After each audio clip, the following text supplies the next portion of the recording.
محترم سامعین اکرام، بزرگوں اور دوستوں اور قابل احترام ماں اور بہنوں، آج بروز پیر 5 اگست 2013 کو اور اس پروگرام کی 8ویں نشست میں آپ تمام لوگوں کا استقبال ہے۔ اور جیسا کہ آپ لوگ جانتے ہیں اور جو پامفلیٹ آپ کے پاس موجود ہیں، اس شیڈیول اور ٹائم ٹیبل کے مطابق آج کے جو ہمارے عناوین رہیں گے وہ 2 عناوین ہیں، جس میں سے پہلا عنوان ہے بری خواہشات سے بچنے کا طریقہ یا راستہ، اور دوسرا عنوان ہے وہ گناہ جنہیں معمولی سمجھ لیا گیا ہے۔ تو پہلا عنوان بری خواہشات سے بچنے کا راستہ، یہ ہمارے درمیان جناب ارشد علی خان صاحب پیش کریں گے۔ ان کا مختصر تعارف میں آپ کے سامنے رکھ دیتا ہوں۔ جناب ارشد علی خان صاحب، ان کی تعلیم BSc B.Ed اور اس کے بعد MSc انہوں نے بامو یونیورسٹی سے مکمل کی ہے، اور اس کے بعد انہوں نے MPhil آرگینک کیمسٹری میں تامل ناڈو سے تکمیل کیا ہے، اور اس کے بعد فی الحال آپ گائیکواڑ کوچنگ کلاس میں بطور ٹیچر تدریسی خدمات آپ انجام دے رہے ہیں، اور آپ IRC یعنی اسلامک ریسرچ سینٹر میں کے سیکرٹری ہیں، اور جب سے IRC کا قیام ہے تب سے آپ IRC کے ساتھ جڑے ہوئے ہیں، اور ان تمام کارکردگیوں میں آپ کی پوری قربانی، آپ کا پورا یوگدان اور آپ کا پورا وقت ہر طریقے سے آپ نے دیا ہے۔ اللہ تعالیٰ آپ کے وقت کو اور آپ کی تمام محنتوں کو قبول فرمائیں۔ اسی طریقے سے اس کے علاوہ آپ مہاراشٹر کے کئی تعلیمی اداروں میں، انسٹیٹیوٹس میں تعلیمی بیداری اس عنوان کے تحت اور طلباء کو، اسٹوڈنٹس کو موٹیویشن کے جو پروگرام ہیں وہ الگ الگ اداروں میں آپ نے کنڈکٹ کیے ہیں۔ وہاں پہ آپ نے جا کر وہاں پہ لڑکوں کو، طلباء کو تعلیم کی بیداری کے تعلق سے اجاگر کیا اور انہیں روشناس کرایا۔ اس کے علاوہ آپ اورنگ آباد کے اطراف علاقوں میں درس و تدریس اور اسی طریقے سے دین کی باتیں اور دعوت اسلام کو پھیلانے میں آپ ہمیشہ کوشاں رہتے ہیں۔ اس کے بعد مختصراً میں آپ کے سامنے IRC کا تعارف رکھ دیتا ہوں، جو کہ آپ لوگوں کو معلوم ہے، لیکن مختصراً تعارف رکھنے کے بعد میں خطیب کو دعوت دیتا ہوں کہ وہ اس پروگرام کو شروع کریں۔ اسلامک ریسرچ سینٹر اس آرگنائزیشن کا اصل مقصد یہ ہے کہ مسلمانوں میں اور غیر مسلمین کے اندر اسلام کی تعلیمات کو عام کیا جائے، اور اسلام کی بنیادی اور تفصیلی تمام باتوں سے ہر ایک مسلمان کو اجاگر کیا جائے، اور اس کی فرائض، نوافل اور سنت تمام چیزوں کو اسے معلوم کرایا جائے، اور اس کے تعلق سے جو غلط فہمیاں لوگوں کے اندر موجود ہیں اس کو دور کیا جائے۔ اسلامک سینٹر کے بہت ساری دیگر مختلف ایکٹیویٹیز ہیں، جس میں سے درس و تدریس ایک ہے کہ الگ الگ علاقوں میں IRC کے سینٹر پر اور اس کے علاوہ مساجد میں، اسی طریقے سے کسی انسٹیٹیوٹس میں درس و تدریس ہفتے واری یا مہینے واری لیے جاتے ہیں۔ اسی طریقے سے IRC میں بیت المال کا بھی نظم ہے، جس میں جو زکوٰۃ کے جو حقدار ہیں وہاں پر اس کو خرچ کیا جاتا ہے، اللہ کے راستے میں، غریبوں میں، مسکینوں میں، تعلیمی شعبوں میں۔ اسی طریقے سے اور بہت سارے نظام یہاں پہ چلتے ہیں جس کی تفصیل انشاءاللہ بعد میں آئے گی۔ میں ابھی زیادہ وقت آپ کے اور خطیب کی بسم اللہ لیتے ہوئے میں دعوت دیتا ہوں جناب ارشد علی خان صاحب کو کہ وہ آپ کے سامنے بری خواہشات سے بچنے کا راستہ اس عنوان کے تحت آپ کے سامنے تقریر پیش کریں۔ میں دعوت دیتا ہوں جناب ارشد علی خان صاحب کو۔ ان الحمد لله نحمده ونستعينه ونستغفره ونعوذ بالله من شرور انفسنا ومن سيئات اعمالنا، من يهدي الله فلا مضل له ومن يضلل فلا هادي له، واشهد ان لا اله الا الله وحده لا شريك له، واشهد ان محمدا عبده ورسوله، وبعد. اعوذ بالله من الشيطان الرجيم، بسم الله الرحمن الرحيم. والذين جاهدوا فينا لنهدينهم سبلنا وإن الله لمع المحسنين.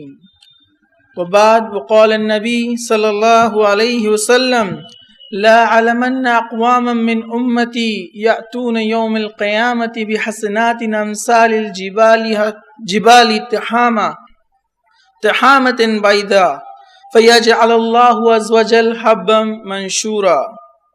وقال الثوبان رضی اللہ عنہ یا رسول اللہ صلی اللہ علیہ وسلم صفهم لنا جلهم لنا الا نكون منهم ونحن لا نعلم. وقال النبی اما انهم اخوانكم وجلدتكم ويأخذون من الليل كما تأخذون ولكنهم أقوام إذا خلوا بمحارم الله انتهكوها. وبعد ربي اشرح لي صدري ويسر لي أمري واحلل عقدة من لساني يفقهوا قولي. أما بعد. تمام قسم کی تعریف اللہ رب العزت کے لیے لائق وہ زیبا ہے جو تمام جہانوں کا پالنے والا ہے، اور درود و سلام ہو آخری نبی محمد رسول اللہ صلی اللہ علیہ وسلم پر. انشاءاللہ تعالی اس کانفرنس کا آج کا جو پہلا عنوان رہے گا وہ ہے بری خواہشات سے بچنے کا راستہ. میں نے جو ہے کوشش کی ہے کہ قرآن و سنت کی روشنی میں اور سلف صالحین کے چند جو ہے کتابوں سے نکات کو جمع کیا ہے، تاکہ ہم جو ہے ایک کوشش کریں کہ کس طرح سے جو ہے قرآن مجید اور احادیث کے ذریعے سے ہم اپنی زندگی کو بری خواہشات سے بچا سکیں. انشاءاللہ تعالی میری جو تقریر ہے یہ 9 نکات پر منحصر ہوں گی. 9 پوائنٹس میں آپ کے سامنے رکھوں گا. میں نے کوشش کی جتنا ہو سکتا ہے میرے علم کے مطابق آپ کے سامنے یہ باتیں رکھوں. باقی جو ہے ہم اللہ سبحانہ و تعالیٰ پر اس کو چھوڑتے ہیں کہ اللہ سبحانہ و تعالیٰ ان ساری چیزوں کو ہمیں سمجھنے کی توفیق عطا کرے اور اس پر عمل کرنے والا بنائے. انشاءاللہ تعالیٰ سب سے پہلے میں آپ کے سامنے ایک بات یہ رکھنا چاہوں گا کہ بری خواہشات سے انسان کیوں بچے. جیسے ہم دیکھتے ہیں کہ جو بری خواہشات ہیں، جیسے جو نفس میں وسوسے آتے ہیں، ایک انسان چاہتا ہے کہ وہ اپنی زندگی کو انجوائے کرے جس طریقے سے غیر ایمان والے انجوائے کرتے ہیں. انسان کو اس زندگی میں مزہ آتا ہے، وہ سوچتا ہے کہ میں جو ہے اپنے نفس کی جو خواہشات ہے اس کو پورا کروں، یعنی فحش کاریاں کروں، فحش باتیں کروں، فحش چیزیں دیکھوں، میوزک سنوں، ناچ گانے دیکھوں، تو اس کے دل اور دماغ میں اس کو جو ہے سکون محسوس ہوتا ہے. اور یہ حال، یہ مرحلہ انسان کی زندگی میں تب آتا ہے جب وہ قرآن و سنت سے دور ہوتا چلا جاتا ہے اور وہ جو ہے دنیا کے دوسرے ذرائعوں میں جو ہے اپنی خوشی کو تلاش کرتا ہے، اپنے نفس کو، اپنے ذہن کو، اپنے دل کو سکون پانے کی جو ہے وہ راستے تلاش کرتا ہے. تو یہاں ہم سے سب سے پہلی جو غلطی ہوتی ہے وہ یہ ہے دین کا علم جو ہے ہم اس سے دور ہوتے ہیں، اور یہی وجہ ہوتی ہے کہ ہم جو ہے دنیا کے دوسرے ذرائعوں میں جو ہے اپنی خوشی، اپنے نفس کی خوشی محسوس کرتے ہیں. دوسرا یہ کہ ایک مسلمان ہونے کے ناطے، ایک ایمان والا ہونے کے ناطے ہمیں اس بات پر اور زیادہ اس پر کوشاں ہونا چاہیے. جیسے اس کے تعلق سے جو ہے ابو عبد الرحمن، یہ ایک جو ہے سلف صالحین میں سے ہیں، یہ فرماتے ہیں کہ ایک غیر مسلمان کے بنسبت ایک مسلمان کے دل میں کبھی نہ کبھی یہ خیال ضرور آتا ہے کہ دنیا کے اندر، دنیا کی رنگینیوں میں وہ جس چیز کو ڈھونڈ رہا ہے، اپنے نفس کو مطمئن کرنے کے لیے جو چیزوں کو تلاش کر رہا ہے، اس میں اس کا حل نہیں ہے. کبھی نہ کبھی اس کے دل میں جو ہے توبہ کی دستک ہوتی ہے، کبھی نہ کبھی اس کا دل جو اس بات کی گواہی دیتا ہے کہ وہ جو کر رہا ہے وہ غلط ہے، لیکن پھر بھی لوگ اس سے رک نہیں پاتے ہیں. تو انشاءاللہ تعالیٰ اس کے لیے میں آپ کے سامنے ایک حدیث رسول صلی اللہ علیہ وسلم آپ کے سامنے پیش کرنا چاہوں گا، جو بہت ہی سخت حدیث ہے، جو میں نے بھی پہلی بار سنی، اور الحمدللہ اس حدیث کو سننے کے بعد میں نے اپنے اندر بھی بہت ساری تبدیلیاں پائی کہ میں کچھ حد تک کوشش کر سکا کہ میں بھی جو ہے کچھ برائیوں سے اپنے آپ کو بچا سکوں. حدیث بہت ہی خطرناک ہے، بہت ہی چند الفاظ ہیں، لیکن بہت ہی خطرناک یہاں پر جو ہے پیغام دیا گیا ہے. حدیث جو ہے یہ سنن ابن ماجہ کی ہے، اس کو کتاب الزہد کے اندر جو ہے آپ جو ہے دیکھ سکتے ہیں۔ کتاب الزہد میں حدیث نمبر 4386، اور ناصر الدین البانی رحمۃ اللہ علیہ نے جو ہے اس کو صحیح بتایا ہے، کہا کہ یہ حدیث صحیح ہے، سند سے بھی ثابت ہوتی ہے۔ تو انشاءاللہ تعالی میں آپ کے سامنے اس حدیث کا جو ہے ترجمہ رکھتا ہوں، جو میں نے خطبے میں آپ کے سامنے پڑھی ہے۔ حدیث اس طرح سے ہے کہ اللہ کے رسول صلی اللہ علیہ وسلم فرماتے ہیں، لا علمن اقواما من امتی یاتون یوم القیامت بحسنات امثال الجبال تحاما، کہ میں ان لوگوں کو بہت اچھی طریقے سے جانتا ہوں۔ اللہ کے رسول صلی اللہ علیہ وسلم فرما رہے ہیں میں ان لوگوں کو بہت اچھی طریقے سے جانتا ہوں، مطلب بات یقینی ہے کہ کچھ لوگ قیامت کے دن آئیں گے جن کے اعمال جو ہے بہت پہاڑ کے برابر ہوں گے یا بڑے بڑے پہاڑوں کے برابر ہوں گے، لیکن جب وہ اتنے سارے نیک اعمال لے کر آئیں گے تو اللہ کے رسول نے فرمایا فَيَجْعَلَ اللَّهُ حَبًّا مَنْشُورًا، تو اللہ سبحانہ وتعالیٰ ان پہاڑ جیسی نیکیوں کو ذرے بنا کر اڑا دے گا، چھوٹے چھوٹے ذرے بنا دے گا، مطلب ان کی کوئی حقیقت نہیں رہیں گی، مطلب وہ نیکیاں ختم کر دی جائیں گی۔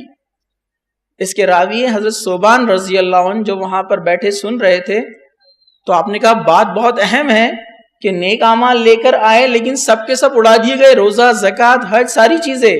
تو صوبان رضی اللہ عنہ نے فوراً پوچھا یا اللہ کے رسول صلی اللہ علیہ وسلم صفہم لنا وجلہم لنا الا نکون منہم ونحن لا نعلم، اے اللہ کے رسول صلی اللہ علیہ وسلم ہمیں ان کی صفتیں بتائیے، وہ کیسے لوگ ہوں گے، وجلہم لنا ان کے احوال، ان کے حالات بتائیے، اللہ نکون منہم ونحن لا نعلم، کہیں ایسا نہ ہو کہ ہم بھی ان کے جیسے بن جائے اور ہمیں پتہ بھی نہ چلے، یا وہ ایسے لوگ ہوں ہم ان میں شامل ہو جائے اور ہم ان کو پہچان نہ سکے۔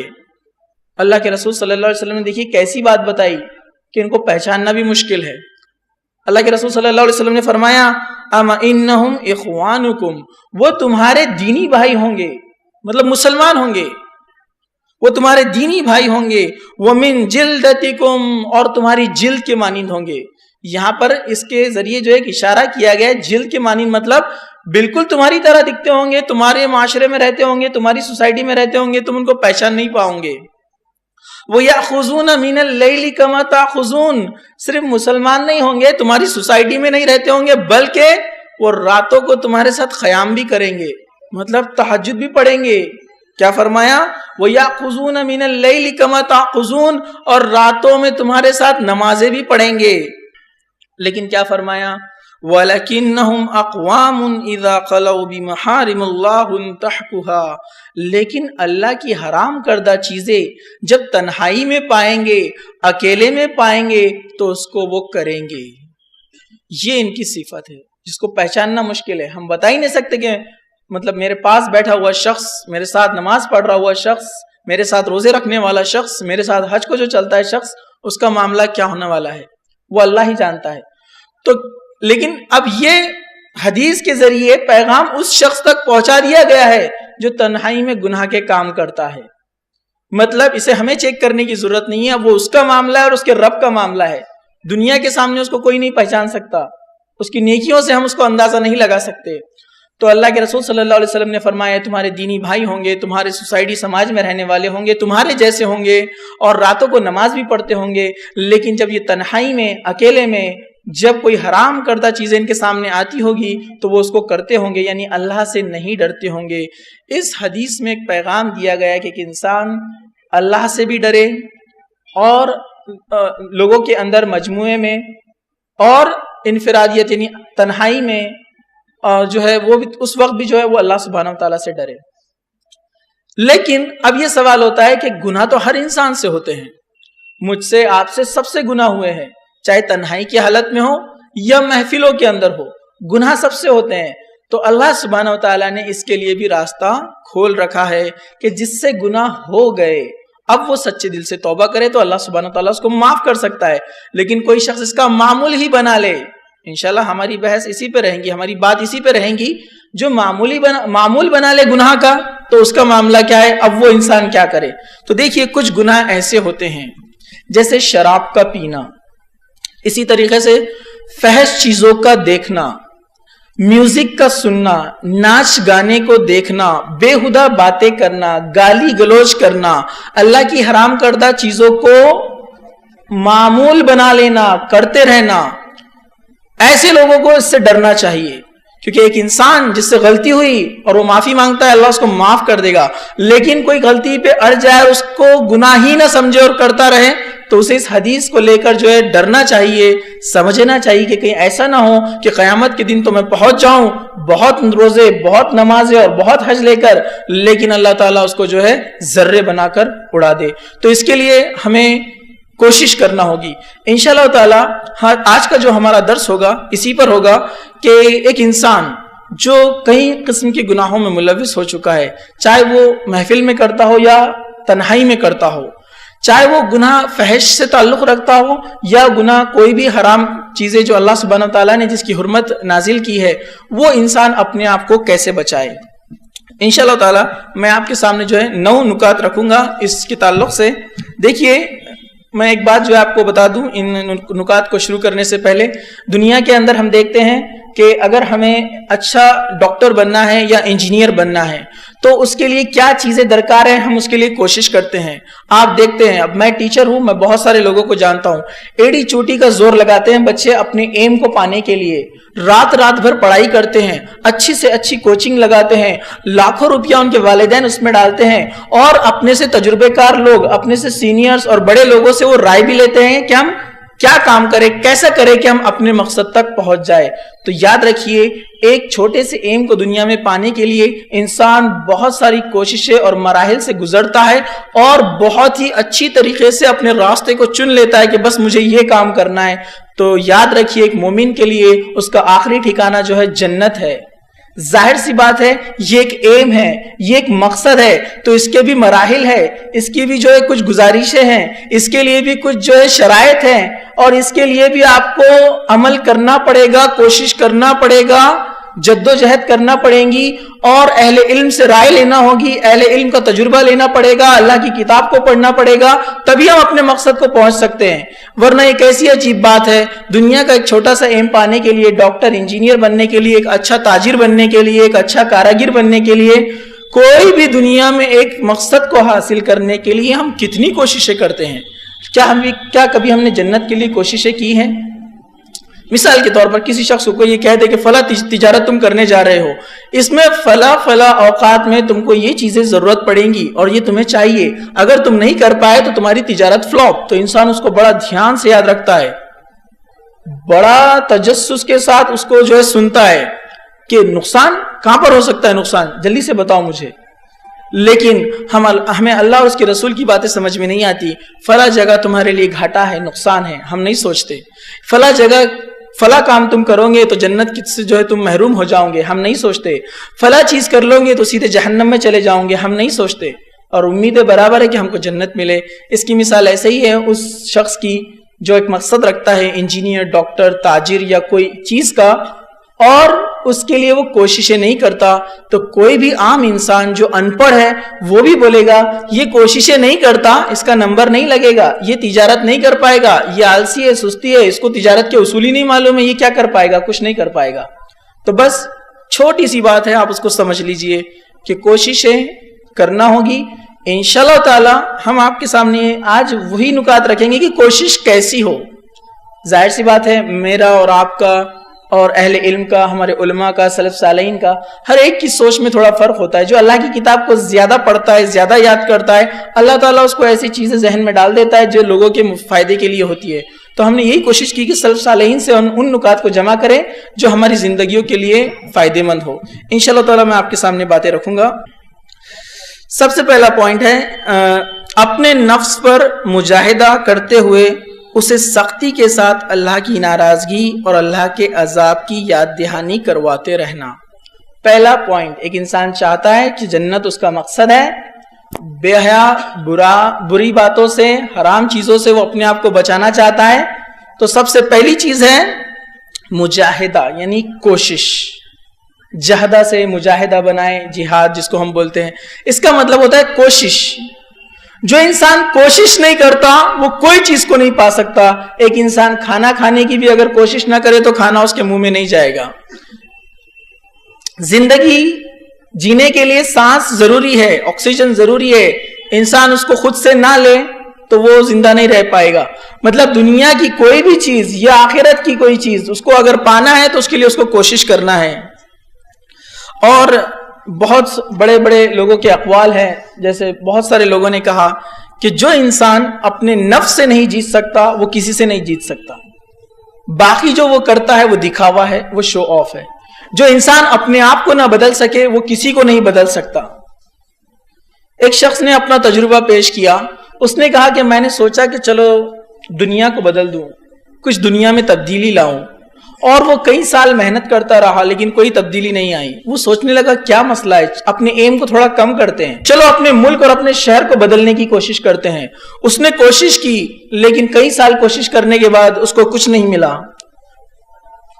اس نے کہا کہ چلو اپنے ایم کو تھوڑا اور کم کرتے ہیں. اس نے سوچا کہ چلو اپنے محلے کو تبدیل کر کے دیکھتے ہیں. اس نے بہت کوشش کی لیکن کچھ نہیں ہوا, کئی سال بیت گئے. اس کے بعد اس نے سوچا چلو اپنے گھر کو تبدیل کرتے ہیں. گھر والے سننے کے لیے تیار نہیں تھے. آخر کار اس نے کہا کہ مجھ سے ایک بہت بڑی غلطی ہوئی, میں نے شروعات غلط کی. مجھے پہلے اپنے آپ کو بدلنا چاہیے تھا, اس کے بعد میرے گھر والوں کو, اور اس کے بعد جب ہر انسان ایسے سوچتا ہے تو ہر ایک کا گھر اگر سدھر جاتا تو ماحول اور سماج اور سوسائٹی خود بخود سدھر جاتے ہیں. اور یہ واقعہ تو ایسے ہی ہے لیکن یہ سنت سے بھی ثابت ہے. آپ اللہ کے رسول صلی اللہ علیہ وسلم کی زندگی دیکھیے, آپ نے خود پہلے حق کو قبول کیا, آپ کے پھر گھر والوں نے, پھر آپ کا جو ہے شہر, اور پھر پورے جو ہے دنیا میں اسلام پھیل گیا.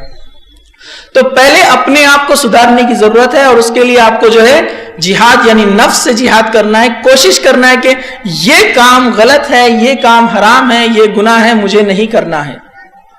تبھی آپ آگے کے مراحل میں کامیاب ہو سکتے ہیں. تو پہلی چیز انسان جو ہے کوشش کرے. اللہ سبحانہ وتعالیٰ نے اس بات کو جو ہے سورہ عنکبوت کی جو ہے آیت نمبر 29 میں اس طرح سے ذکر کیا, وَالَّذِينَ جَاهَدُوا فِينَا لَنَهْدِيَنَّهُمْ سُبُلَنَا وَإِنَّ اللَّهَ لَمَعَ الْمُحْسِنِينَ. اور جن لوگوں نے ہمارے لیے کوششیں کی ہم ان کو ضرور اپنے راستے دکھائیں گے, اور خدا تو نیکوکاروں کے ساتھ ہے. آپ نیک انسان بننا چاہتے ہیں, بری خواہشوں سے بچنا چاہتے ہیں, حرام چیزوں سے بچنا چاہتے ہیں, تو کیا فرمایا؟ وَالَّذِينَ جَاهَدُوا, کہ جو ہمارے راستے میں کوشش کرتے ہیں, فینا لنہدینہم سبلنا, تو پھر ہم ان کو راستے دکھاتے ہیں. مطلب ہم بولتے ہیں نا ہدایت اللہ دے گا تو ہم سدھر جائیں گے, لیکن اللہ تعالیٰ نے کیا شرط لگائی یہاں پر؟ راستہ کس کو دکھایا جائے گا, ہدایت کس کو ملے گی؟ جو کوشش کرے گا, جو آگے بڑھے گا کہ فلاں کام غلط ہے, مجھے نہیں کرنا ہے. تو یہ اس کی کوشش ہوئی. اب اس نے کوشش کی, اب اللہ اس کی مدد کرے گا. اور حدیث میں اللہ کے رسول صلی اللہ علیہ وسلم فرمایا, حدیث قدسی ہے کہ تمہارا رب کہتا ہے کہ بندہ جب میرے ایک ہاتھ قریب آتا ہے میں اس کے 10 ہاتھ قریب آتا ہوں. بندہ جب چل کے میرے پاس آتا ہے میں اس کے پاس دوڑ کر جاتا ہوں. مطلب اللہ آپ کی مدد کرے گا, فحش سے, برے کاموں سے, حرام چیزوں سے آپ کو بچائے گا, لیکن شرط یہ ہے کہ آپ کو شروعات کرنا ہوگی. فلاں چیز غلط ہے, مجھے نہیں کرنا ہے. اگر آپ ارادہ کر کے ہی گناہ کریں گے اور بولیں گے کہ اللہ تعالیٰ اس سے بچا لے, تو ایسا نہیں ہو سکتا. اللہ تعالیٰ نے کہا کیا کہا؟ والذین جاہدوا, کہ جو جہاد کرے, کوشش کرے گا ہمارے راستے میں, پھر ہم اس کو راستہ دکھائیں گے.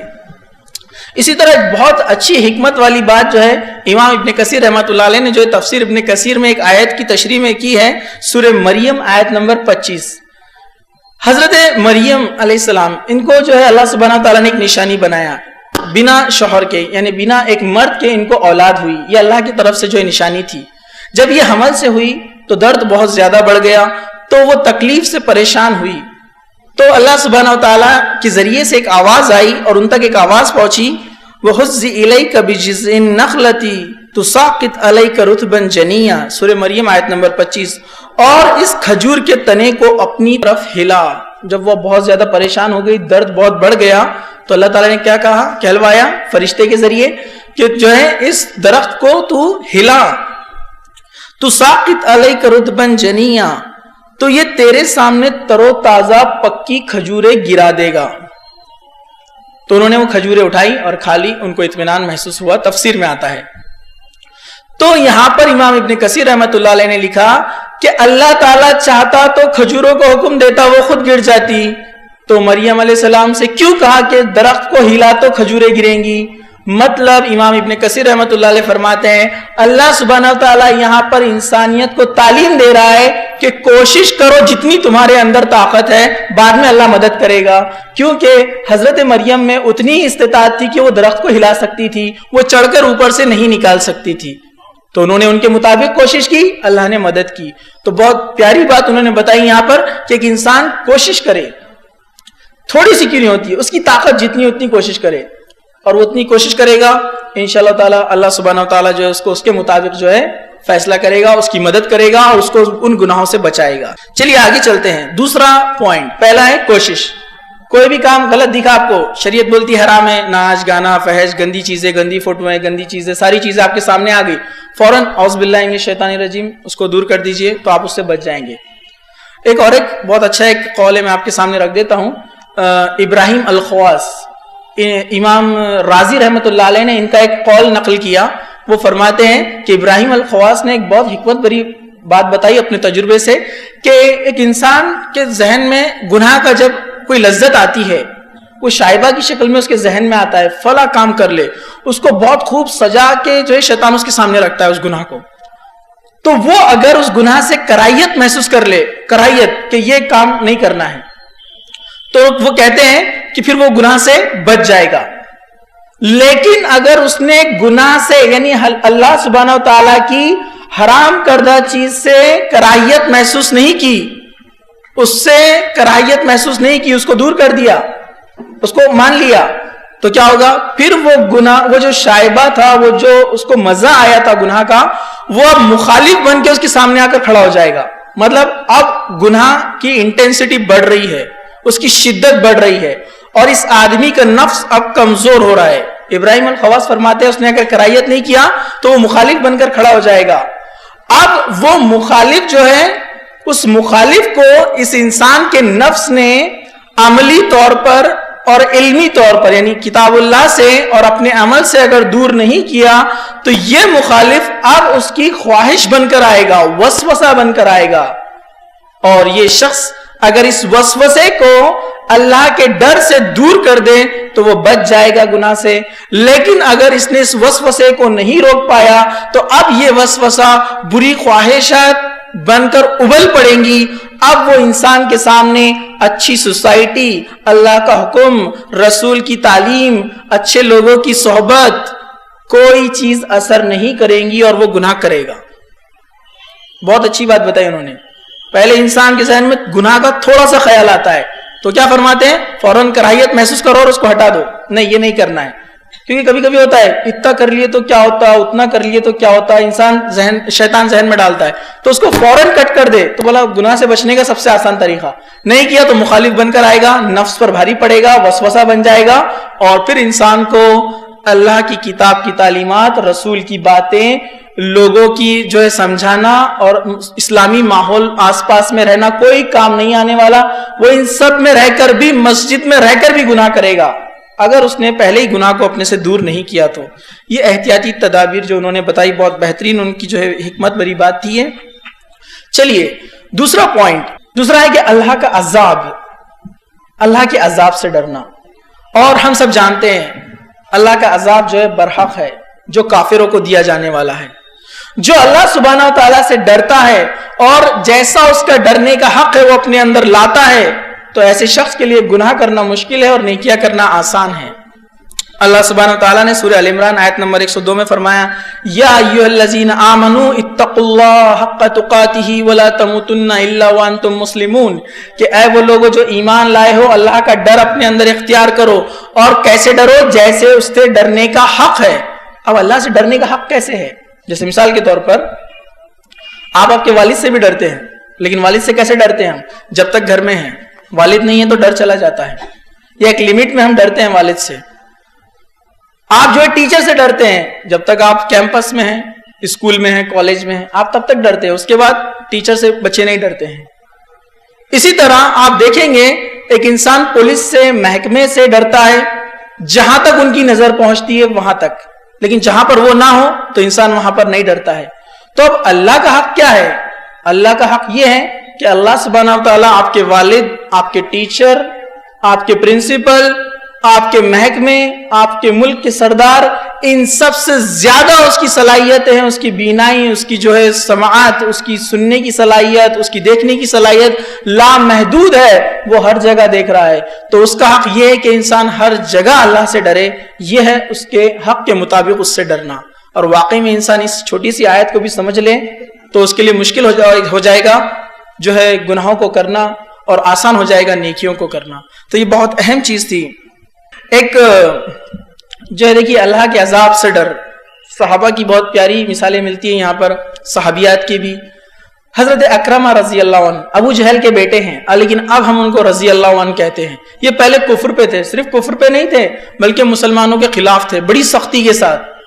لیکن جب مسلمان جو ہے فتح مکہ جب ہوا، اللہ کے رسول صلی اللہ علیہ وسلم مکہ میں داخل ہو گئے، تو کچھ لوگ تھے جو سخت اسلام کے دشمن تھے، جس میں سے اکرمہ بھی تھا. لیکن جیسے ہی معلوم پڑا کہ اب مسلمان غالب آ گئے، اکرمہ دوڑ پڑا اور وہ دریا کی طرف نکلا تاکہ وہاں سے ایک جہاز کرے اور وہاں سے نکل جائے، مطلب ملک چھوڑنے کا اس کا ارادہ تھا.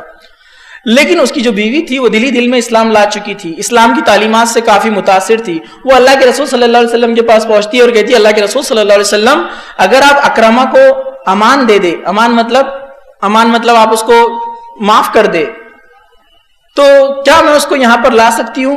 اور انشاءاللہ مجھے امید ہے کہ وہ ایمان لا لے گا. اللہ کے رسول صلی اللہ علیہ وسلم نے اجازت دی. تو اکرمہ کی بیوی جو ہے ان کے پاس گئی اور کہا کہ اکرمہ میں نے تمہارے لیے اللہ کے رسول صلی اللہ علیہ وسلم سے امان مانگا ہے، تمہاری جان خطرے میں نہیں ہے، تو تم اگر آؤ اللہ اور اس کے رسول پر ایمان لا لو تو اللہ کے رسول تمہیں معاف کر دیں گے.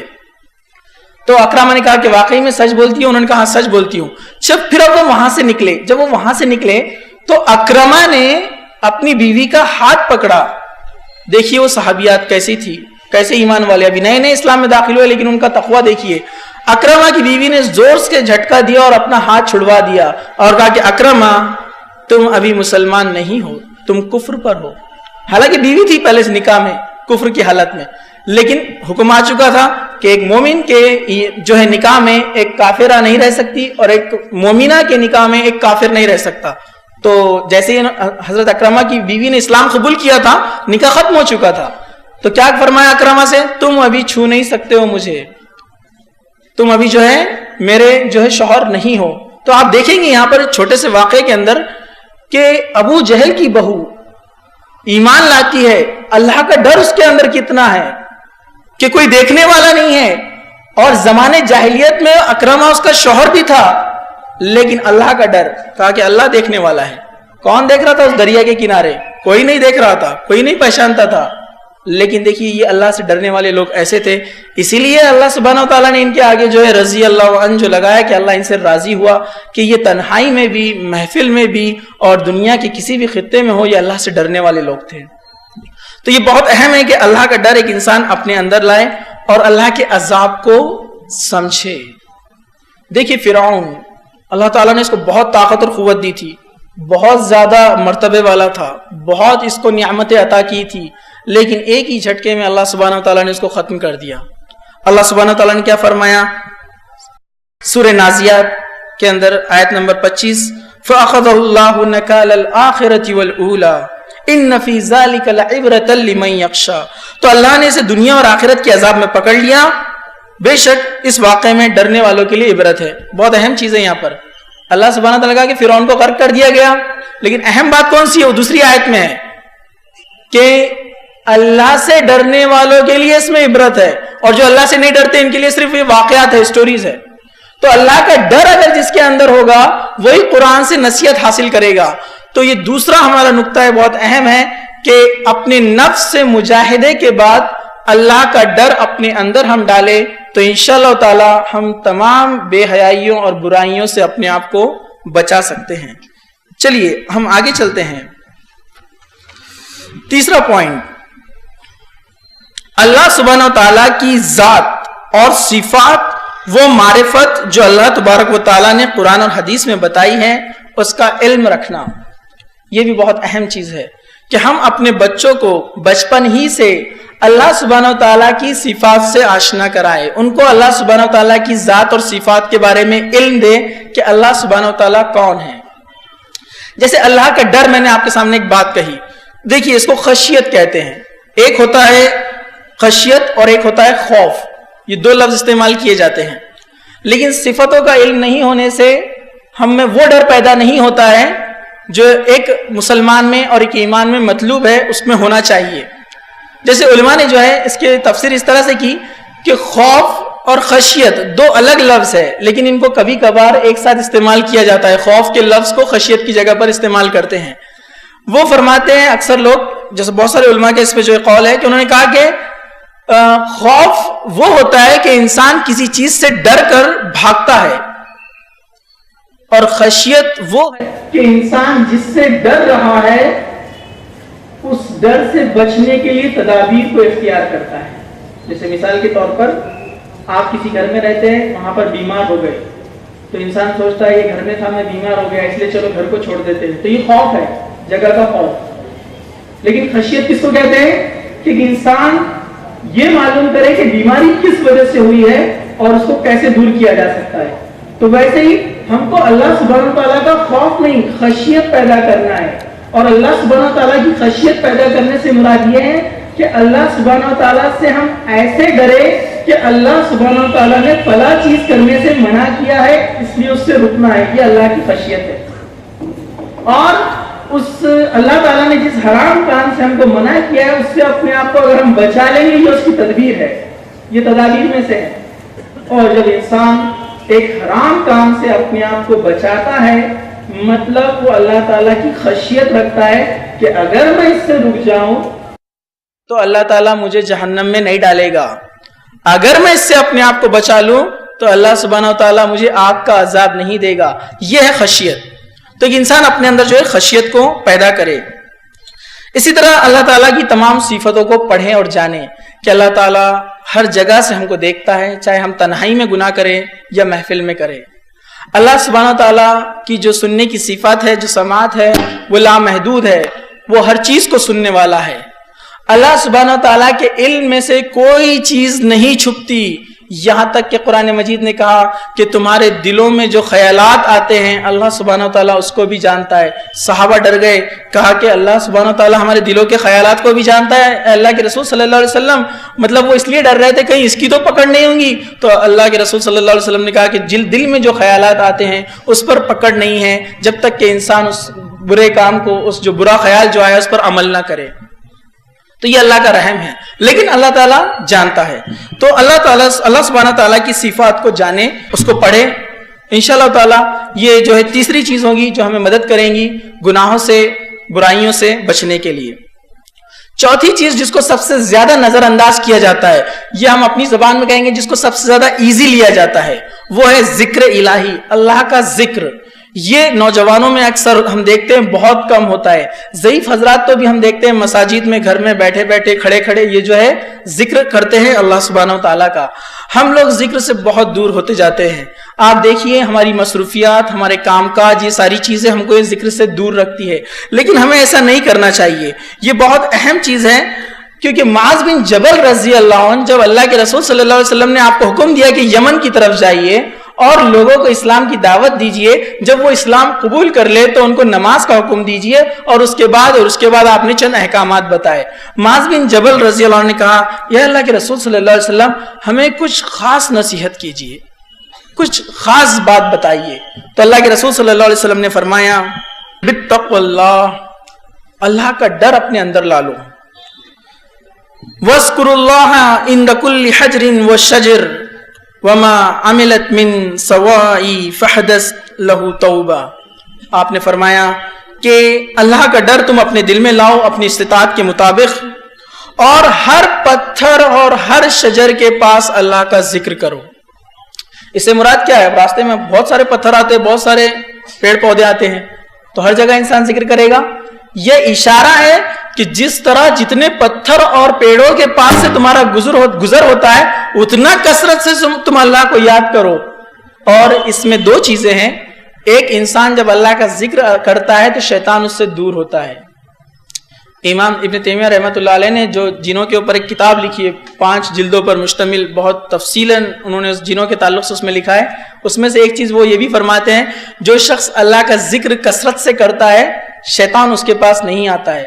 وہ فرماتے ہیں ان کے تجربے کے مطابق اگر کوئی بندہ اللہ کا ذکر کر رہا ہے اور اس وقت شیطان اس کے جسم میں داخل ہونے کی کوشش کرے تو وہ جل کر خاک ہو جاتا ہے. حالانکہ وہ آگ سے بنا ہے لیکن اللہ تعالیٰ اس کو جلا کر خاک کر دیتا ہے. جو شخص اللہ کا ذکر کرتے رہتا ہے اور شیطان اس کے جسم میں داخل ہونے کی کوشش کرے تو وہ جل کر خاک ہو جاتا ہے. تو اللہ کے ذکر کی بڑی فضیلت ہے. دوسرا یہ کہ انسان جب اللہ کا ذکر مسلسل کرتے رہتا ہے تو آج ہمیں سائنس بھی یہ بتاتی ہے، جو سائیکولوجسٹ ہے وہ بولتے ہیں کہ جس کا ذکر ہماری زبان زیادہ کرتی ہے ذہن میں وہی باتیں گھومتی ہے اور اس دوران دوسری باتوں کا ذہن میں شامل ہونا مشکل ہو جاتا ہے. مطلب واقعی میں کنسنٹریشن سے ہم اللہ کا ذکر جب کرتے ہیں تو دوسری بری باتیں، گندی باتیں وہ ہمارے ذہن میں نہیں سما پاتی ہیں. اسی طرح آپ دیکھیے جو لوگ ناچ گانے میوزک وغیرہ کے شوقین ہوتے ہیں ان کو کلام اللہ میں جو ہے مزہ نہیں آتا ہے. وجہ یہی ہوتی ہے کہ ان کا ذہن، ان کا دل، دماغ اس میں مشغول ہو چکا ہے، وہ اللہ کے ذکر سے دور ہوتے جا رہے ہیں. تو اللہ کا ذکر یہ بہت بہت اہم چیز ہے. امام نووی رحمۃ اللہ علیہ نے جو ہے ایک بہت بہترین بات کہی اس حدیث کو لے کر، جس حدیث میں یہ آتا ہے کہ ایک انسان جب گناہ کرتا ہے اس کے دل پر سیاہ داغ لگا دیا جاتا ہے اور جب وہ توبہ کرتا ہے تو وہ داغ مٹا دیا جاتا ہے. لیکن انسان جب بار بار وہ گناہ کرتا رہتا ہے تو اس کا پورا دل سیاہ ہو جاتا ہے.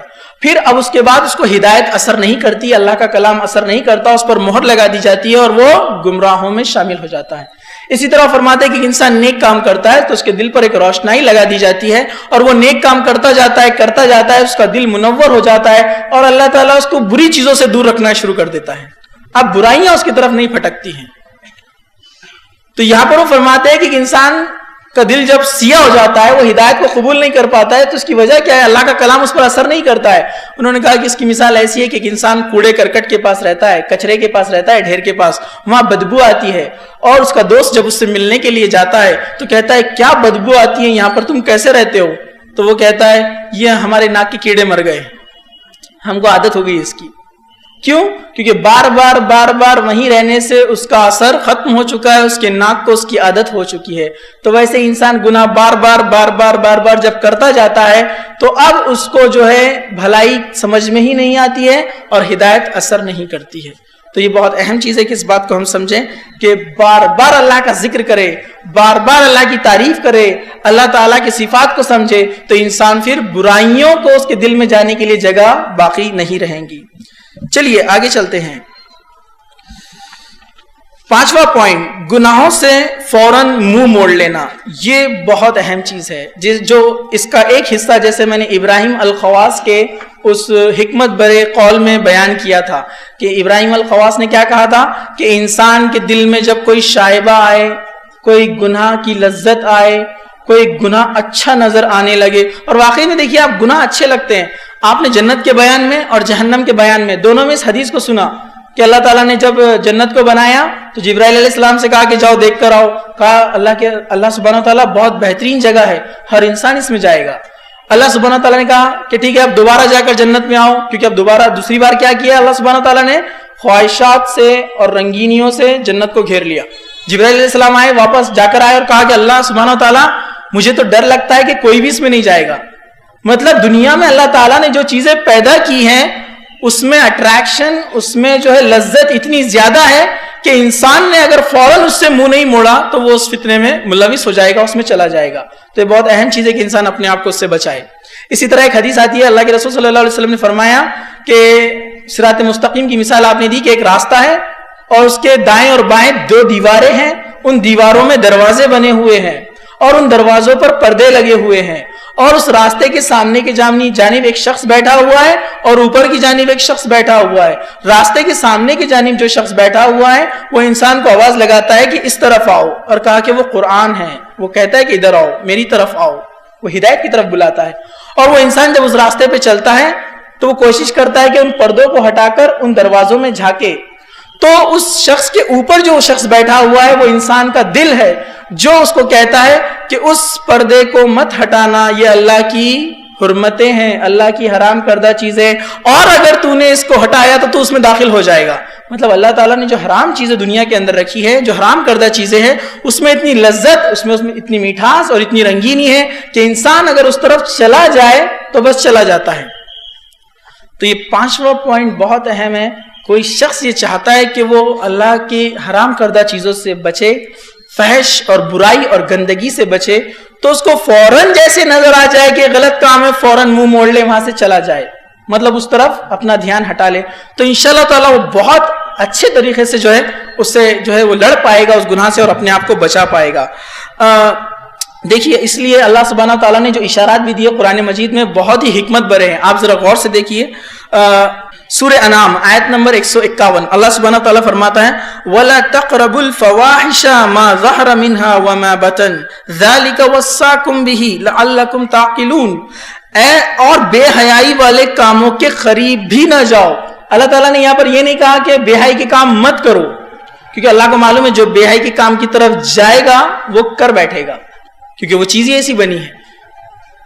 تو ہم دیکھتے ہیں دنیا کے اندر کوئی معاملہ انسان جب کرتا ہے تو کسی چیز کی طرف جب جاتا ہے، فلاں جگہ چلا گیا، فلاں گیم کھیل رہا ہے یا فلاں کسی کمپٹیشن میں اس نے حصہ لیا ہے، تو اس میں رولز ہوتے ہیں یا تجارت کے بھی کچھ اصول ہوتے ہیں. تو آپ دیکھیں گے 2 تاجر جب بات کرتے ہیں یا 2 کمپیٹنٹس جو رہتے ہیں گیم میں حصہ لیتے ہیں، وہ 2 لوگ جب بات کرتے ہیں یا 2 طالب علم ہیں جن کے نمرات میں کمی زیادتی ہوتی رہتی ہے، وہ جب بات کرتے ہیں تو دیکھیے ان میں کچھ ایسے وہ باتیں ڈسکس کرتے ہیں، میں نے فلاں چیز کو اڈاپٹ کیا جس سے مجھے زیادہ مارکس ملے، تم نے وہ چیز نہیں کی اس لیے تم کو نہیں ملے. ایک تاجر بولتا ہے میں نے فلاں سیزن میں ایک ٹیکنیک یوز کیا تھا جس کی وجہ سے مجھے بہت فائدہ ہوا، تم نے وہ نہیں کی اس لیے تم کو فائدہ نہیں ہوا. مطلب وہ ان عناصر کو ڈھونڈتا ہے، ان چیزوں کو ڈھونڈتا ہے جس سے اس کو زیادہ سے زیادہ فائدہ ہوا ہے. تو ویسے یہاں گناہوں سے بچنے کے لیے، نیکیوں میں بڑھنے کے لیے بھی آپ کو ان عناصر کو ڈھونڈنا ہے. جیسے ایک انسان بولے کہ میں فلاں گناہ سے بچ گیا، وجہ یہ ہے کہ میں اس کی طرف کبھی گیا ہی نہیں. اور ایک انسان کو آپ یہ بول سکتے ہیں میں نے تم کو بھی منع کیا تھا، تم بہت اوور کانفیڈنس تھے، تم نے سوچا میں وہاں جا کر بھی گناہ سے بچوں گا لیکن تم نہیں بچ پائے. تو واقعی میں پہلا شخص تھا جو وہ عقل مند تھا، اس نے ایک ٹیکنیک کو استعمال کیا. انسان تجارت میں، پڑھائی میں، ہر جگہ ٹیکنیک یوز کرتا ہے لیکن اپنے آپ کو گناہوں سے بچانے کے لیے ٹیکنیک کو یوز نہیں کرتا ہے. تو ویسے ہی ہم یہاں پر اس بات کو سوچیں کہ اللہ کا کلام ہے 100% صحیح ہے، غلط بات ہو ہی نہیں سکتی. اللہ تعالیٰ نے کہا کہ وَلَا تَقْرَبُوا الْفَوَاحِشَ کہ فواحش کے قریب بھی مت جاؤ، کیونکہ اللہ کو معلوم ہے انسان وہاں جائے گا تو اس میں چلا جائے گا. اور اللہ کو کیوں نہیں معلوم ہوگا؟ اللہ سبحانہ تعالیٰ ہمارا مالک ہے، خالق ہے، اس نے ہم کو بنایا ہے، اس کو معلوم ہے کہ انسان کی فطرت کیسی ہو، کہاں جا کر پھنسے گا اور کہاں سے بچے گا. اس لیے کہا کہ اس کے قریب بھی مت جاؤ. تو گناہوں سے انسان اگر منہ موڑ لے تو اللہ سبحانہ تعالیٰ نے بعد میں کیا بات بتائی؟ ذالکم وصاکم بہ لعلکم تعقلون، تاکہ تم لوگ جو ہے تاکہ تم خیر کو پہنچو، تاکہ تم سمجھ سکو. مطلب اللہ تعالیٰ کہہ رہا ہے اس میں تمہاری بھلائی ہے کہ برے کام کے قریب بھی مت جاؤ. مطلب تم اس کے قریب چلے گئے تو اس میں تمہاری بھلائی نہیں ہے، جس کو ہم نگیٹو جو ہے سینٹینس میں لیں گے. تو یہ گناہوں سے انسان اپنے آپ کو جو ہے دور رکھے تو انشاءاللہ تعالیٰ وہ اپنے آپ کو بچا سکتا ہے. اسی طرح 6واں پوائنٹ، آدم علیہ السلام اور حوا علیہ السلام کے اس چھوٹی سی غلطی کو یاد کرے. آدم علیہ السلام دنیا کے پہلے انسان، ہمارے باپ، ایسی شخصیت کہ جن کے چہرے کو اللہ سبحانہ و تعالیٰ نے خود اپنے ہاتھوں سے بنایا.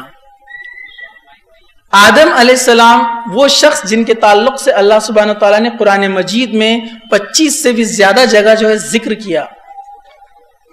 آدم علیہ السلام کو پوری انسانیت کا باپ بنایا، اور جس کے تعلق سے اللہ سبحانہ و تعالیٰ نے کہا کہ ہم نے ان کو علم دیا اور فرشتوں کے اوپر انسان کا رتبہ اونچا رکھا. لیکن وہ آدم علیہ السلام سے ایک غلطی ہوئی، ایک نافرمانی ہوئی تو اللہ سبحانہ و تعالیٰ نے ان کو جنت میں سے نکال دیا. تو کیا ہم آدم علیہ السلام سے زیادہ محبوب ہے؟ اس بات کو ہم سوچیں. کیا اللہ کے نزدیک ہم آدم علیہ السلام سے زیادہ محبوب ہے؟ کیا اللہ نے ہمارے چہرے کو خود اپنے ہاتھوں سے بنایا؟ کیونکہ کچھ اللہ تعالیٰ نے کچھ کام ایسے ہیں جو فرشتوں کو بانٹ دیے ہیں. تخلیق کے اور بہت ساری چیزوں کے، لیکن آدم علیہ السلام کو خاص آپ کے چہرے کو اللہ سبحانہ و تعالیٰ نے اپنے ہاتھوں سے بنایا. تفسیر ابن کثیر میں آتا ہے اس کے تعلق سے. آپ سورہ بقرہ کی آیت نمبر جو ہے 35 سے اس کے اوپر تفسیر کو پڑھیے، انشاءاللہ اس میں آپ کو جو ہے تفصیلات مل جائیں گی. تو آدم علیہ السلام کو اللہ تعالیٰ نے اپنے ہاتھ سے بنایا، انسانیت کے باپ ہے. ایک غلطی کی وجہ سے جنت سے باہر نکال دیے گئے، اور ہم اتنی غلطیاں کرنے کے بعد بھی سوچتے ہم جنت میں چلے جائیں گے. اور وہ غلطی کیا تھی؟ صرف کہا تھا اس درخت کے پاس نہ جانا. شیطان نے حضرت حوا علیہ السلام کو بہکایا اور ان کی باتوں میں آدم علیہ السلام آئے اور اس پھل کو کھا لیا. اتنی غلطی تھی. تو اس بات کو ہم سوچے، اللہ سبحانہ و تعالیٰ نے انبیاؤں کے بیٹوں بیویوں اور باپوں کو بھی نہیں چھوڑا جو ایمان نہیں لائے. جو انبیاء اللہ کے سب سے محبوب بندے ہوتے ہیں، اللہ جن کو خلیل کہتا ہے، اللہ جن کو محبوب کہتا ہے، ان کے بھی چچا، ان کے باپ آپ دیکھیں گے حضرت ابو طالب، ابراہیم علیہ السلام کے والد، نوح علیہ السلام کا بیٹا، آپ دیکھیے یہ انبیاؤں کے سگے رشتے میں تھے، لیکن یہ لوگ جنت میں نہیں جا سکتے، ایمان نہیں لائے. تو اللہ تعالیٰ نے آدم علیہ السلام کو ایک غلطی کی بدولت دیکھیے جنت سے باہر کر دیا. تو ہم اس بات کو سوچیں کہ اتنی غلطیاں کرنے کے بعد ہم جنت کی امید لگائے بیٹھے. بے شک اللہ سے امید رکھنا چاہیے، لیکن کب؟ توبہ کے بعد، نہ کہ گناہوں پر اڑ کر ہم یہ کہیں کہ ہم جنت میں جانے والے ہیں.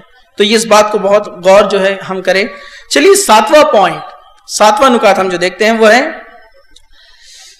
ایک انسان اگر گناہ کر لے تو وہ کیوں کرتا ہے. آپ دیکھیے فحش چیزیں، خاص طور سے میں اس پر جو ہے بات کر رہا ہوں، گندی تصویروں کو دیکھنا.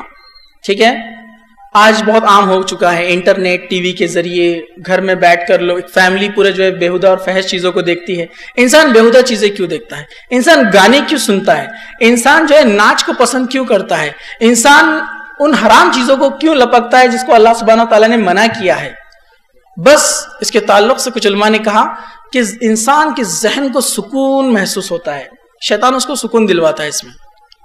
اور یہ اللہ سبحانہ تعالیٰ کی طرف سے آزمائش بھی ہے. شیطان تو وسوسے ڈالتا ہے، لیکن یہ اللہ سبحانہ تعالیٰ کی طرف سے آزمائش بھی ہے کہ اللہ تعالیٰ اس کو چیک کرنا چاہتا ہے کہ بہت اچھی لگتی ہے اس کے ذہن کو یہ چیز، اس کے دماغ کو، اس کے دل کو، لیکن اللہ تعالیٰ دیکھنا چاہتا ہے کہ وہ اللہ کے لیے اپنی پیاری چیز کو چھوڑتا ہے کہ نہیں چھوڑتا ہے. اللہ تعالیٰ یہ چیک کرنا چاہتا ہے. تو یہاں پر دیکھیے انسان کیوں کرتا ہے گناہ. انسان اس لیے گناہ کرتا ہے کہ اس کے ذہن کو سکون محسوس ہوتا ہے جب وہ یہ چیزیں کرتا ہے. تو انسان کبھی کبھی حرام مال کماتا ہے اس لیے کہ وہ آرام کی زندگی گزر کرے، اپنے جسم کو آرام پہنچائے، اچھی گاڑیاں، اچھے گھر، اچھا آرام، زیادہ سے زیادہ سکون اپنے جسم کو، پہلا ذہن کو سکون پہنچانے کے لیے، دوسرا جسم کو سکون پہنچانے کے لیے، تیسرا اپنے گھر والوں کو سکون پہنچانے کے لیے وہ حرام کام کرتا ہے، غلط طریقے سے کمائی کماتا ہے، دھوکہ دھڑی کرتا ہے، جھوٹ بولتا ہے.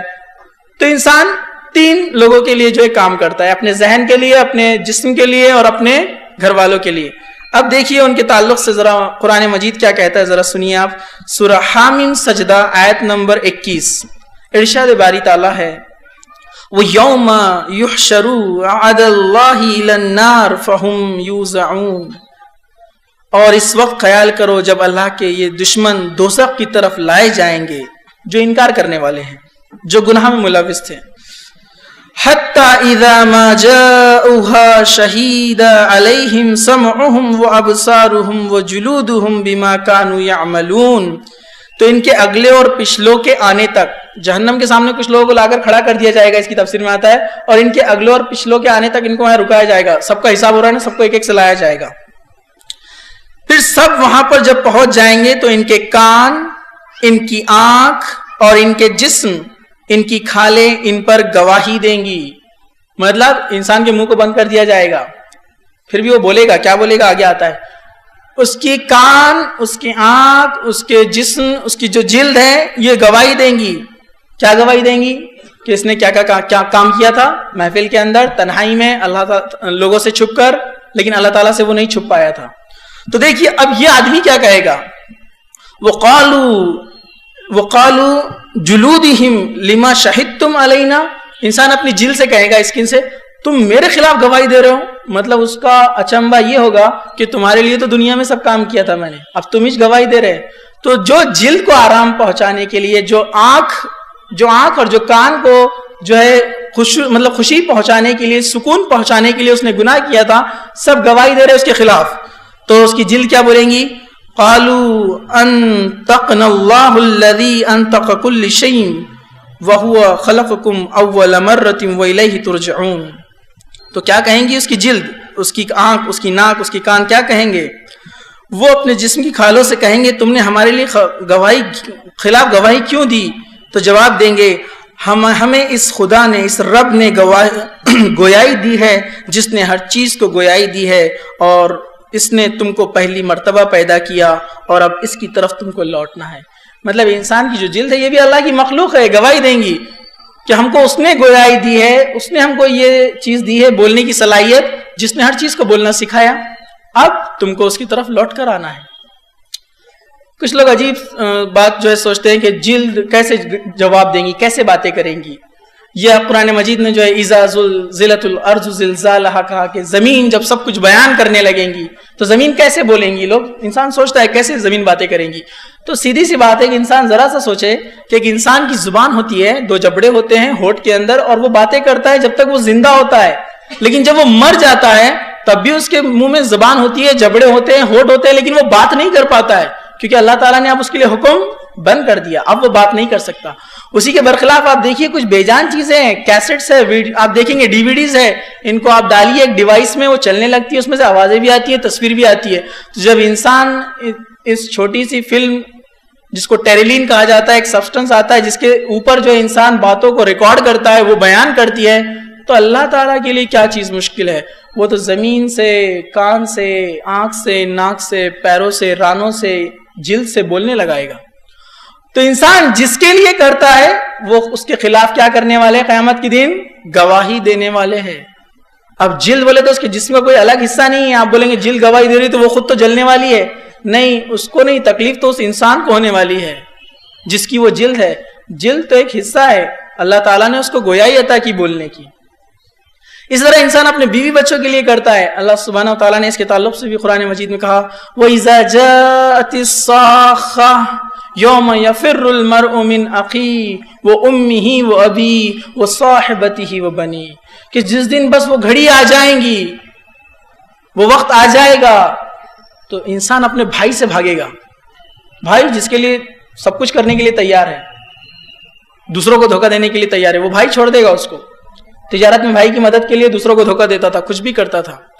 ماں باپ جو سب سے پیارے ہوتے ہیں وہ بھی چھوڑ دیں گے، اور بیوی بچے جو بہت ہی دل کے قریب ہوتے ہیں وہ بھی اس کا ساتھ چھوڑ دیں گے. تو انسان اپنے بارے میں سوچے کہ مجھے جو ہے غلط کاموں سے بچنا ہے، چاہے جو ہے اس میں جو ہے مجھے کتنا ہی دنیاوی نقصان اٹھانا پڑے. یہ بہت اہم چیز ہے اس بات کو سمجھنا کہ اعضاء و جوارے اور اس کے خلاف گواہی دیں گے تو کیوں انسان برائی میں ملوث ہے، کیوں انسان گناہوں سے نہیں بچتا ہے، کہ کوئی اس کا ساتھ نہیں دینے والا ہے. یہ 7واں پوائنٹ تھا. چلیے ہم آگے چلتے ہیں. 8واں پوائنٹ، موت اور قیامت کے دن گنہگار حسرت اور سے دوچار ہوں گے، اور گناہ جو ہے لعنت کا جو ہے سبب بنے گا. یہاں پر جو ہے ہمیں یہ 2 پوائنٹ ہیں، 8واں اور 9واں میں نے آپ کو ایک ساتھ بتا دیا ہے کہ انسان جو ہے قیامت کے دن گناہوں سے دوچار ہونے والا ہے. جس کے تعلق سے میں ترجمہ آپ کے سامنے رکھتا ہوں آیت کا. قرآن مجید میں اللہ سبحانہ وتعالیٰ نے سورہ مومنون آیت نمبر 99 اور 100 99 اور 100 میں اس کا ذکر اس طرح سے کیا، یہاں تک کہ جب ان میں سے کسی کو موت آ جائیں گی. اب انسان نے پوری زندگی عیش کر لیا، انجوائے کر لیا، رنگینیوں کو اپنایا، اللہ تعالیٰ نے جن چیزوں کو حرام قرار دیا تھا اس کو تنہائی میں کرتا تھا یا محفلوں میں کرتا تھا، علانیہ کرتا تھا. اب انسان کے بارے میں ذرا دیکھیے، یہاں تک کہ جب ان میں سے کسی کو موت آ جائیں گی تو کہنا شروع کرے گا اے میرے رب. اب اصلیت اس کو پتہ چلے گی، دنیا کی اصلیت کیا ہے. تو کیا بولے گا وہ؟ اے میرے رب اس دنیا میں واپس بھیج دے. وہ دیکھیں گا ملک الموت سامنے کھڑے ہوئے، اب موت کا وقت آ گیا. یہ اللہ سبحانہ تعالیٰ کے الفاظ ہے قرآن مجید میں سورہ مومنون آیت نمبر 99 اور 100 کہ موت کا وقت قریب آ گیا.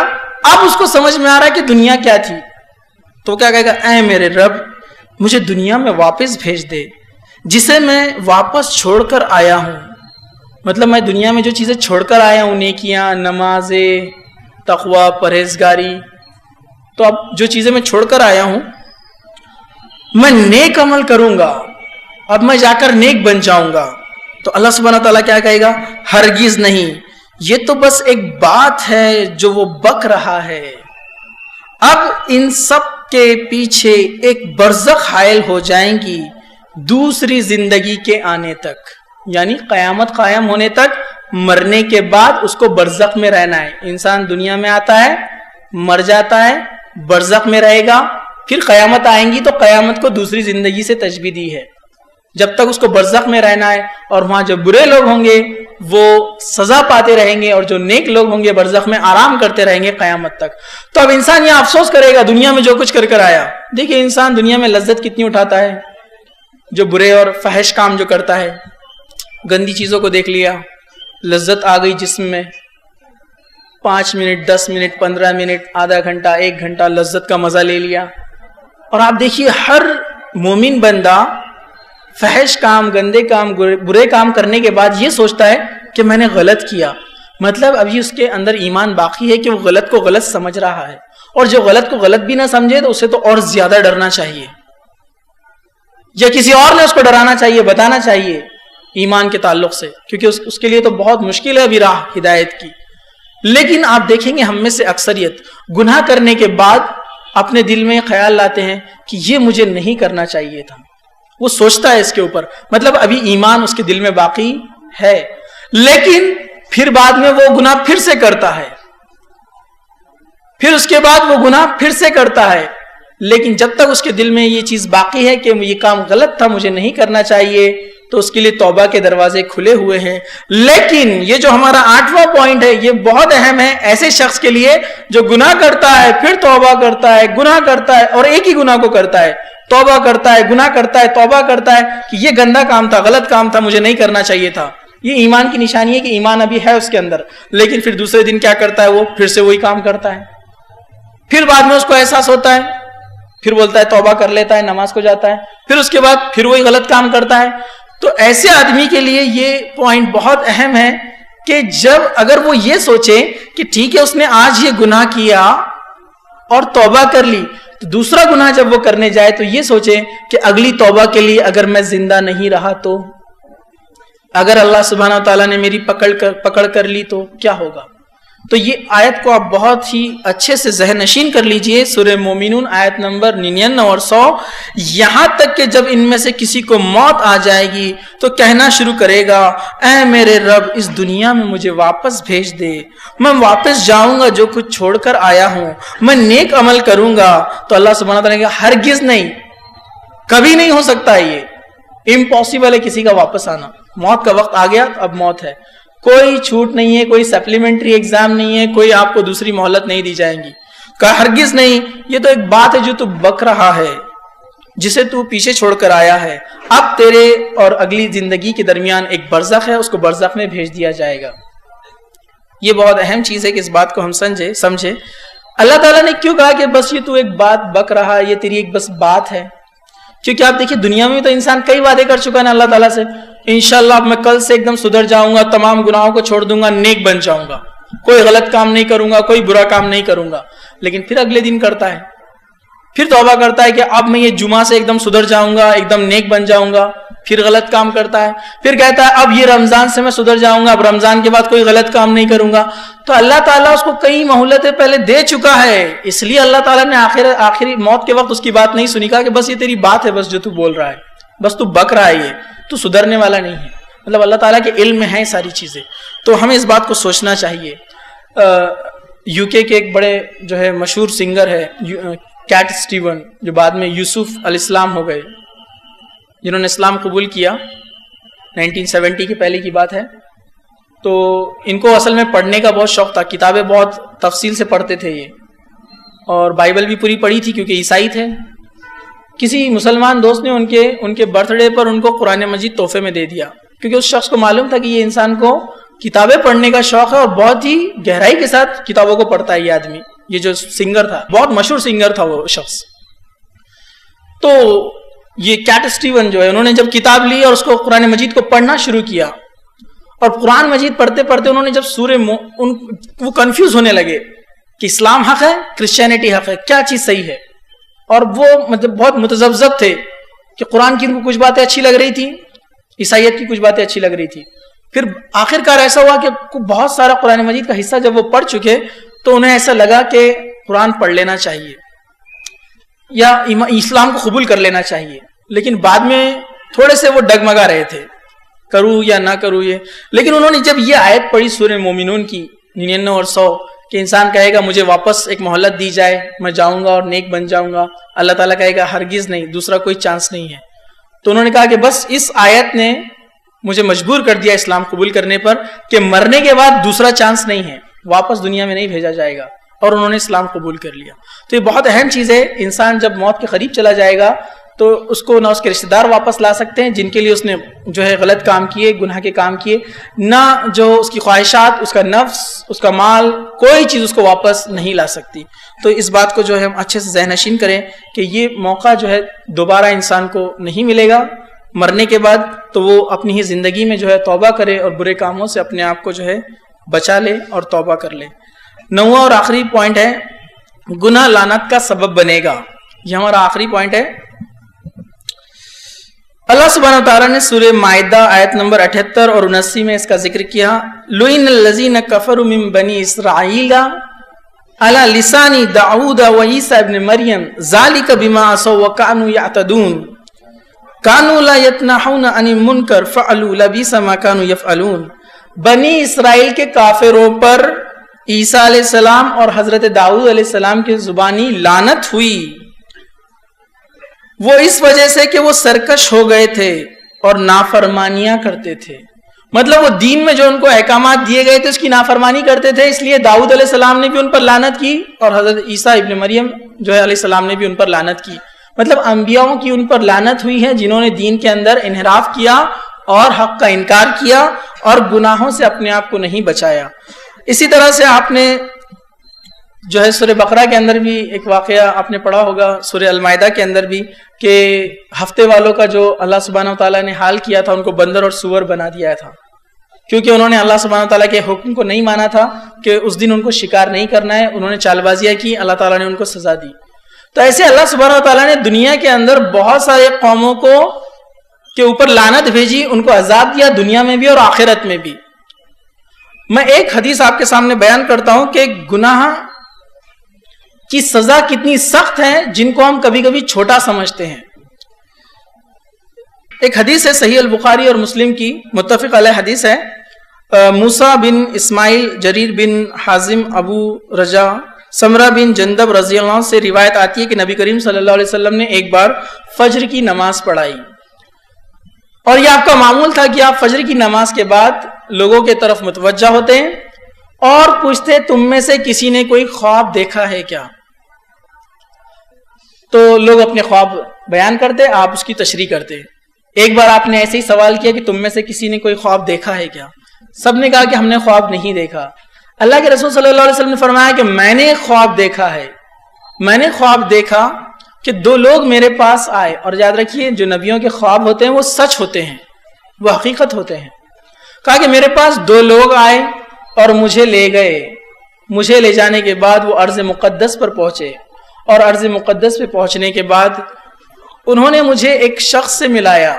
وہ شخص کرسی پر بیٹھا ہوا تھا، اور دوسرا ایک شخص جس کے ہاتھ میں لوہے کی کوئی چیز تھی وہ اس کے گل پھڑے میں گھسا دیتا پیٹ میں ایک طرف، اور اس کو چیرتے ہوئے اس کے کان کے پاس تک لے کر آتا اور وہ چلاتا. پھر اس کو نکال کر دوسرے گل پھڑے میں ڈالتا اور چیر کر پھر اس کو کان تک لے کر آتا جب تک پہلا والا اچھا ہو جاتا. پھر جب پہلی جگہ آتا تو دوسرا حصہ اچھا ہو جاتا. اس کا سلسلہ قیامت تک چلتا رہے گا. پھر کہا کہ یہ دو لوگ مجھے دوسرے شخص کے پاس لے گئے جو زمین پر چت لیٹا ہوا تھا، نیچے لیٹا ہوا تھا، اور دوسرا ایک شخص اس کے سرہانے کھڑا ہوا تھا جس نے جو ہے ایک بڑا پتھر اپنے ہاتھ میں لیا ہوا تھا جس کو فہر کہتے ہیں، اور وہ اس کو اس کے سر پر اتنا زور سے مارتا تھا کہ اس کا سر پچک جاتا تھا اور وہ چلاتا تھا اور پتھر لڑک کر دوسری جگہ چلا جاتا. تو یہ آدمی پتھر کو لانے جاتا جب تک اس کا سر پھر سے صحیح کر دیا جاتا، پھر یہ سلسلہ چلتا رہے گا قیامت تک۔ تیسری جگہ مجھے لے گیا جہاں پر ایک تنور تھا۔ تنور مطلب ایک ایسی چیز، ایسی آگ کی دہکانے کی چیز جس کا اوپری حصہ چھوٹا ہوتا ہے اور نچلا حصہ بڑا ہوتا ہے، جیسے عام طور پر ہم دیکھتے ہیں جس میں ہم نان بناتے ہیں، جو اس کی جو آلہ ہوتا ہے جس میں تیار کی جاتی ہے، اوپری حصہ چھوٹا ہوتا ہے، نیچے زیادہ۔ اس میں کیا ہوتا ہے، اندر کوئی چیز ہے تو اس کو تپش زیادہ ملتی ہے۔ تو کہا وہاں پر مجھے لے جایا گیا تو میں نے دیکھا کہ کچھ لوگ اندر تھے، کچھ مرد اور کچھ ننگی عورتیں، اور اچانک آگ بھڑکتی، وہ لوگ اس میں سے اچھل کر باہر آتے، لیکن اوپر آنے کی کوشش کرتے تو آگ رک جاتی، وہ پھر نیچے چلے جاتے اور وہ چیختے رہتے ہیں۔ میں نے پوچھا یہ کون لوگ ہیں؟ تو انہوں نے کہا کہ آگے چلیے۔ چوتھی جگہ مجھے لے جایا گیا تو میں نے دیکھا ایک خون کی ندی میں ایک آدمی تیر رہا ہے، اور جب وہ کنارے پہ آنے کی کوشش کرتا ہے تو کنارے پر ایک آدمی بیٹھا ہوا ہے جو پتھر سے اس کے سر پر مارتا ہے، اور وہ پھر سے واپس خون کی ندی میں تیرتا رہتا ہے، باہر نکل نہیں پاتا ہے۔ میں نے کہا کہ یہ کیا معاملہ ہے؟ کہا کہ آپ آگے چلیے، اور مجھے اور آگے لے جایا گیا تو میں نے دیکھا کہ ایک درخت ہے جہاں پر ایک بوڑھا شخص بیٹھا ہوا ہے، اور اس کے سامنے ایک شخص ہے جو آگ کو جلا رہا ہے۔ اس درخت کے اوپر ایک گھر تھا جو بہت خوبصورت تھا، مجھے اس کے اندر لے جایا گیا۔ میں نے کہا کہ یہ کون ہے؟ تو کہا کہ آپ آگے چلیے۔ پھر ایک بڑا درخت تھا، اس کے اندر مجھے لے جایا گیا جو بہت بہترین بنا ہوا تھا۔ پھر اس کے بعد مجھے ایک ابر بتایا گیا، ایک جو ہے بادل اوپر تیر رہا تھا۔ میں نے پوچھا یہ کیا ہے؟ تو پھر ان دونوں لوگوں نے بیان کیا کہ میں جبرائیل ہوں اور یہ میکائیل ہے، ہم دونوں آپ کو یہ چیزیں بتانے کے لیے اللہ کے حکم سے آئے ہیں۔ یہ جو بادل آپ نے دیکھا یہ آپ کا مقام ہے جو آپ کو ملنے والا ہے۔ اللہ کے رسول صلی اللہ علیہ وسلم اس طرف چلنے لگے تو کہا کہ رک جائیے، ابھی آپ کی زندگی باقی ہے، اس کے بعد آپ کو اس میں داخل کیا جائے گا۔ اور کہا کہ وہ بوڑھا جو شخص تھا وہ ابراہیم علیہ السلام تھے، اور جو گھر تم نے دیکھا وہ مومنوں کا گھر تھا، اس میں مسلمان تھے۔ اور وہ 4 لوگوں کا واقعہ یہ تھا کہ پہلا آدمی جس کے گل پھڑے چیرے جا رہے تھے، یہ وہ شخص تھا جو جھوٹ بولتا تھا، اور اس کا جھوٹ جب پھیلتا تھا تو محلے اور شہر اور پھر دنیا میں وہ جھوٹ پھیل جاتا تھا، اور یہ جھوٹی باتیں بیان کرتا تھا، اور پوری جھوٹ بات اس کی پوری دنیا میں پھیل جاتی تھی، اس وجہ سے اس کا یہ حال ہو رہا ہے۔ دوسرا شخص جس کے سر پر پتھر مارا جا رہا تھا، یہ وہ شخص تھا جس نے اللہ کی کتاب کو پڑھا اور پھر اس پر جو ہے رات میں اس کی تلاوت نہ کی اور دن میں اس پر عمل نہیں کیا، اس وجہ سے اس کو یہ سزا دی جا رہی ہے۔ اور تیسرے وہ لوگ جو اس تنور کے اندر تھے، اس آگ کے اندر، یہ بدکار لوگ تھے، فحش لوگ تھے، برے کام کرنے والے لوگ تھے جن کو جلایا جا رہا تھا۔ اور چوتھے وہ لوگ جو آدمی کو تم نے خون کی ندی میں دیکھا، وہ شخص تھا جو سود کھاتا تھا، لیتا اور دیتا تھا، سود خور تھا۔ سود خور کا لفظ لیتا اور دیتا نہیں، سود خور تھا، سود کھانے والا تھا، اور وہ جو ہے ندی میں تیر رہا تھا، اور جب بھی وہ باہر آنے لگتا تو اس کو پتھر سے مارا جاتا، اور یہ سلسلہ قیامت تک چلتا رہے گا۔ تو میں نے تو یہ 4 لوگوں کے تعلق سے اس حدیث میں جو آیا ہے اس کے آپ کو جو ہے آپ کے سامنے ذکر کیا، ورنہ بخاری، مسلم، ابو داؤد، ترمذی، ابن ماجہ، اس میں جو جہنم اور جو ہے سزاؤں کے جو بیانات آتے ہیں، اگر آپ اس کو پڑھیں گے تو اس میں ایسی ایسی سزاؤں کا جو ہے ذکر ہے کہ انسان سوچتا ہے کہ وہ گناہ معمولی ہے۔ یاد رکھیے اللہ سبحانہ وتعالیٰ نے ایسے ہی جو ہے سننے کے لیے واقعات اور اسٹوری اور فرشتوں کے بیان ہمیں سنانے کے لیے جو ہے ان عذابوں کا ذکر نہیں کیا ہے۔ اللہ تعالیٰ نے ان عذابوں کا ذکر اس لیے کیا ہے کہ انسان اس سے ڈرے، اللہ سے ڈرے، تقوی اختیار کرے اور نیک عمل کرے، ورنہ ایک انسان بس سوچے کہ بس عذابوں کا جو ہے ذکر بس پڑھتا جائے، سنتا جائے، اور عمل میں اس کے کوئی تبدیلی نہ ہو یا گناہ سے رکنے کا کوئی ارادہ نہ ہو، تو اس کا ایک مطلب نکلتا ہے کہ اللہ تعالیٰ نے جو عذاب کا ذکر کیا ہے بس کھیل کود ہے، مذاق ہے، بس چلنے دو۔ تو یہ بہت بری بات ہے کہ اللہ تعالیٰ کے ایسے ایسے عذابات کو پڑھنے کے بعد، سننے کے بعد بھی ہم اپنے اندر تبدیلی کی کوشش نہ کریں۔ اللہ تعالیٰ سے دعا ہے اللہ سبحانہ وتعالیٰ ہم کو جو ہے تمام برے، بے حیائی اور حرام کاموں سے ہماری حفاظت فرمائے۔ اللہ سبحانہ وتعالیٰ جب تک جو ہے ہم کو زندہ رکھے، اسلام پر زندہ رکھے، جب بھی ہمارا خاتمہ ہو ایمان پر ہمارا خاتمہ ہو۔ وآخر دعوانا الحمد للہ رب العالمین، سبحان ربک رب العزت عما یصفون، وسلام علی المرسلین، والحمد للہ رب العالمین۔